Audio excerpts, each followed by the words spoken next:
وإذ استسقى موسى لقومه فقل اضرب بعصاك الحجر فانفجرت منه 12 عينا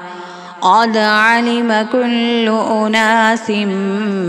مشربهم كلوا واشربوا من رزق الله ولا تعثوا في الأرض مفسدين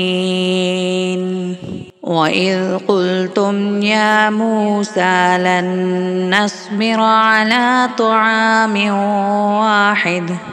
واحد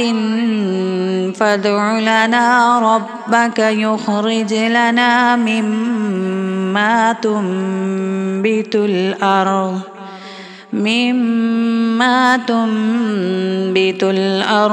من بقلها وقثائها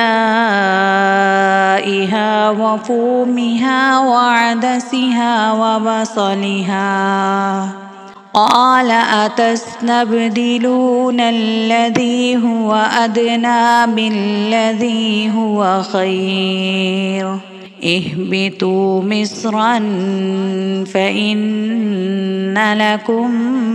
ما سألتم